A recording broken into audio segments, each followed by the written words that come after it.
So, you wanna know what are the top 10 best attackers in the game? Well, stick around and you'll find out in a moment.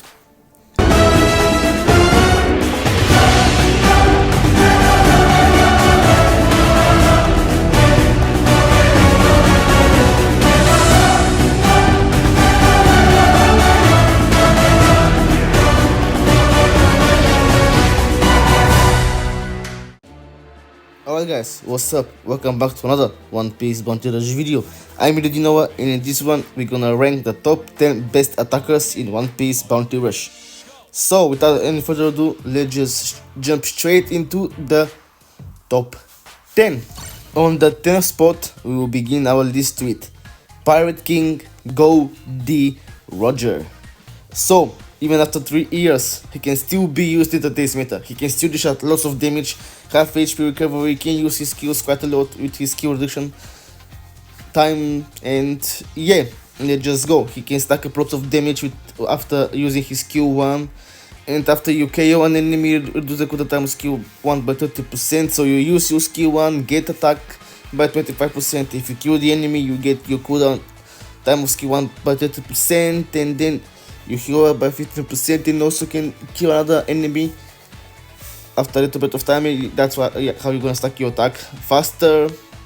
And when the team has less treasure secured, you can boost your skill 2 cooldown by 50%, and your skill 2 is basically the when you hold your attack button, you're gonna reduce the damage they do to you, and then after you release the button, you're gonna deal that damage to the enemies that you reduced, that you tanked from them. And he's immune to stun, which is of course something that can be useful no matter what meta we are. Stun is a really good thing to be immune to. Alright, let's jump to our number 9 spot. Our 9th spot goes to Emperor Shanks, who got buffed up and now can be really strong. He stacks up attack when he kills an enemy, and when he kills, he gets reduced cooldown time on skill 1 by 50%. When you have less treasure secured, you're gonna have another skill 1 50% reduction time of the cooldown, and gonna help you to kill more enemies, get more attack buffs, and try to win the game when you have less treasures. He also deals more damage to attackers, then also another skill 1 reduction. So when you attack attackers, you basically gonna reduce the cooldown time of skill 1, kill them, get attack buffs, and when you kill an enemy, you're gonna also get reduced cooldown time of skill 1, then kill another one, stack up your attack and attack attackers. Basically, when you attack attackers, you're gonna destroy them easily and stack up your attack, and gonna be deadly around the whole game unless you don't die. His first skill is a counter. When enemies activate the counter, they're gonna be hit by a lot of damage and recover some HP. His first one is a long slash forward, dealing more damage, reduces the enemy's defense by 10%. He can still be pretty useful, and he's also immune to stun, which is quite good as well, and he can be pretty deadly in today's meta as well. Alright, now let's jump to our number 8, and our number 8 goes to King of the Pirates, or the man who dreams of becoming the King of the Pirates, Monkey D. Luffy. This guy can transform into Snake Man, into Boss Man, and he also can boost his attack when attacking an enemy by 3%, max to 100%. When you have treasure, you're gonna be reducing your cooldowns of skill 2 by 50%. You have second chance at life. I mean, when they kill you, you're gonna be left with 1 HP. For the Snake Man, you're gonna have 50% capture speed when you're 70% health or more. And for Bounce Man, you're gonna be dealing more damage when you have 70% more HP. And after you KO an enemy, you're gonna be reducing the cooldown time of skill 2 by 30% and recover some HP. Of course, that he is Luffy, he's gonna be immune to shock and entrance. He's just pretty good around attacker. He can destroy people when he builds up his attack, and can use his skill 2 quite often when he does kill an enemy, or when you have less treasure like Shanks and Roger. He gets skill cooldown reduction on his skill 2. He can actually stun with his skills. For example, when you use your skill 1, you transform into Snake Man. When you use your skill 2, you transform into Bounce Man. And here you can see you have a chance to stun, and it's pretty good of a character. Most you're gonna be wanting to be in Bounce Man and not Snake Man, because you can do more damage while you're in Bounce Man, but in Snake Man you capture treasures faster and you get skill to reduce speed of the cooldown when you get treasures.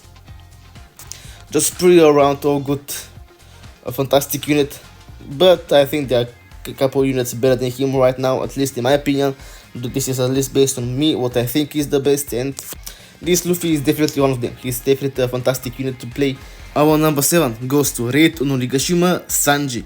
So this guy can change his element when he is being downed to the element that's most advantageous to the one who knocks you down, as well as get HP recovery by 50% and skill 2 reduction speed of the cooldown by 15%, which is his strongest skill because you also get 20% damage when you attack 4 times in 3 seconds, max to 100%. You can start his damage up of his skill 2, which is pretty deadly because it ignores the enemy's defense, can teleport to the enemy, and when you build his attack up by 100%, that's basically gonna one shot for sure. Guaranteed one shot.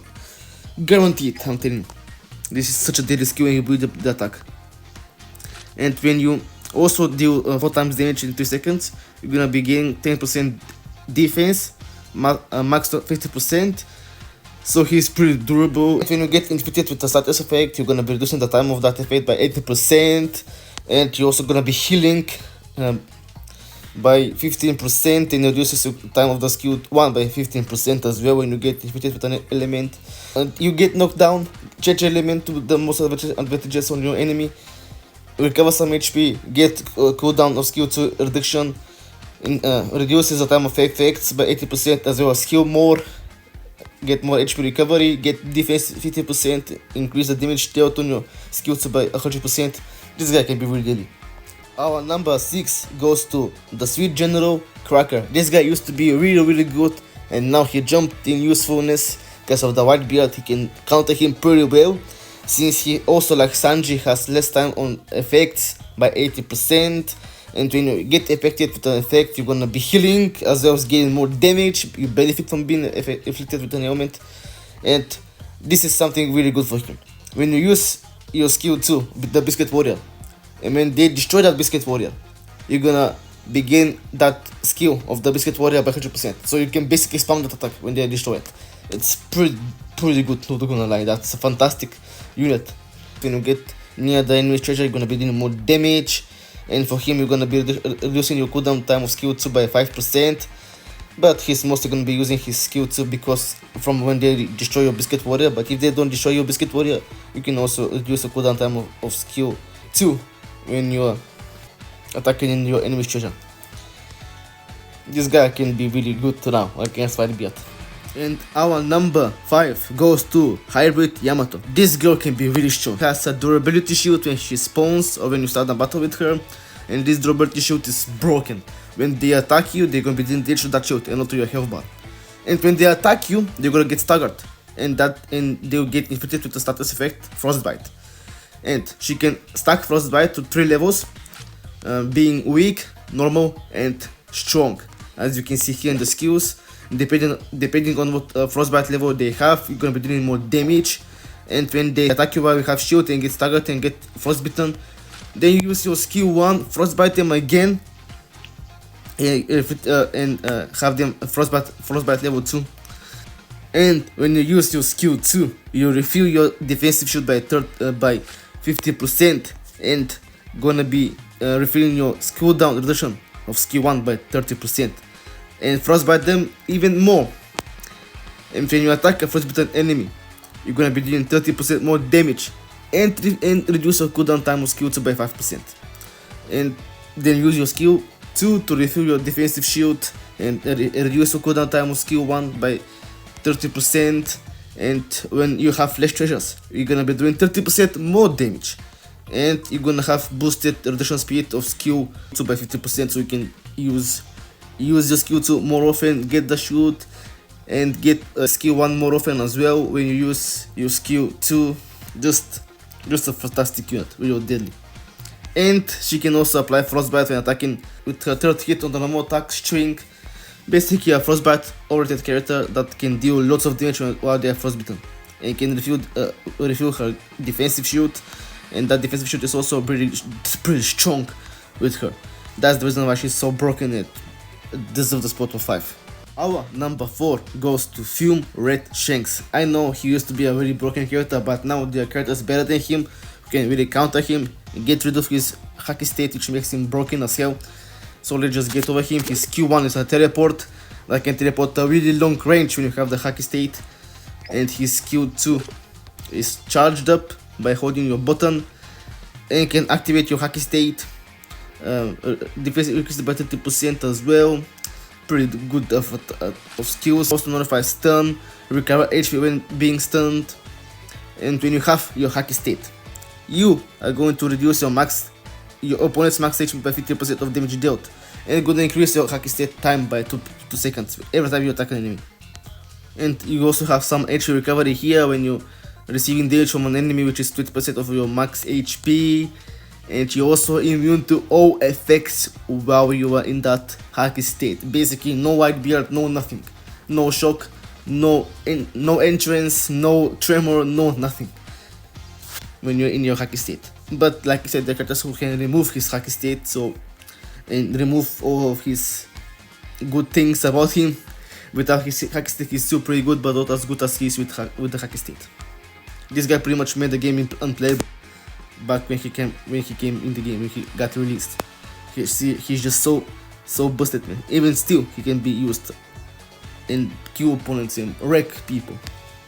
And now next we got an unusual number because I completely forgot about this guy, so we're gonna make him as 3.5.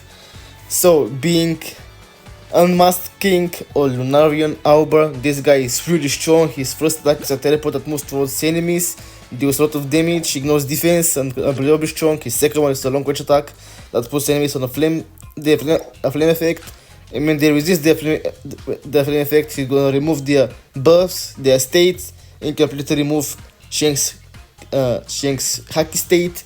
If he dodges their flame, since he's immune to when he's in a haki state, he's immune to effects. And when he dodges his flame effect, he's gonna get his haki state removed. Completely destroys Fume Red Shanks, as well as Gear 5 Luffy. He is the worst enemy to Luffy players. He just spells doom for them because he does damage, 50% more damage if they are boosted defense, if they have boosted defense, and Luffy has a lot of defense boosted, so he's gonna completely destroy Luffy. Gear 5 Luffy, he perfect dodges, he removes his effects on him, and then he will dodge without taking damage or effects for 3 hits. He nullifies the flame, of course, have reduced cooldown reaction speed on dodge by 50%. Just so shock of an attacker, incredibly strong, and does damage, ignores damage for 3 hits, destroys Gear 5, destroys Shanks, unbelievably strong. Alright, now let's move on to the real number 3. And we come to the top 3 best attackers in the entire game. In the third spot, light attacker, Oden. This guy is immortal. Basically, cannot die. You just stay on treasure area, you cannot die. Basically, I've stayed on people's area or my area. I just stayed there and get attacked by so many people. They tried to kill me, they cannot, and I ended up killing them because I just can't die. Unless I get pushed back of the treasure, and I can't get back there in time, and I get killed, which is normal. But when you stay in the treasure area, you're gonna be basically being immortal. As you can see here, when in the treasure area, 1 HP will be left. If his skill 1 is a teleport that goes near the enemies and removes the enemies' attack increases and defense increases. The attack and defense boosts, gone. Just like that, gone. And his skill 2 can nullify that trait, 1 HP will be left when KO'd. So basically, if characters have 1 HP left on their traits, whatever it is, it's gone, just like that. So basically, Oden can counter Oden. If Oden is in the treasure, you use your skill 2 to kill him, and basically Oden can counter himself. But when your HP is 50% or less, increase danger dealt by 30% and reduce danger received by 50%. He's an attacker defender. Deal more damage, have defense, and cannot die when you're in the treasure area. Basically, an attacker defender. And when you attack people who have their parameters boosted, you're gonna be removing their states, whatever they are, and their effects. And you also gonna be doing more damage by 50% when you attack people with parameter boosted. basically a fantastic unit, and he's also light. And we don't have that character, so he's gonna be have an advantage over our characters by element. A fantastic unit, definitely doesn't win the top 3 of attackers, in my opinion. Let's move on to number 2. And the number 2 for the strongest attackers in the game goes to Roronoa, Red Onigashima, Ashura, Enma, Zoro. Just like Sanji, he can change his element to the most advantageous type for your enemy. And when you change your element, you become extremely powerful, really deadly. Yeah, as we can see here, when you change your element, attack increases by 50% and reduces the cooldown time of skill 2 by 50%, which is your Ashura skill. Your skill 2 can be held down to deal more damage, and that's how you change your element. Once you change your element, you're gonna be doing 50% more damage, and you're gonna reduce the cooldown time of that skill by 50% of the Ashura skill, Dead Man's Game. And he can also nullify stun, recover HP 50% when he's about to die. He has insane HP recovery. When you hold down your normal attack button, you're gonna be doing another normal attack shrink that decreases defenses of the opponent by 20%. And while you do a perfect dodge, you're gonna be doing a percentage attack to your enemy. And when you attack an enemy with element you are strong against, 30% more damage, and remove their state, like remove Shanks' hacky state, and just remove buffs, defenses, you're deadly. And that's why I put him at number 2 on our list of top 10 strongest attackers in One Piece Bounty Rush. And are you ready for the champion? I guess it's obvious now who hasn't appeared and who is going to be. That's pretty obvious. And our number 1 goes to Fire Fist, Ogre, Princess, Ace, and Yamato, or as I like to call them, Yamace. Basically the duo unit, the most broken type in the game, having 4 skills, able to change your character, and having 2 different health bars. If one of your characters is almost dead, change your character and you're gonna have a full health bar.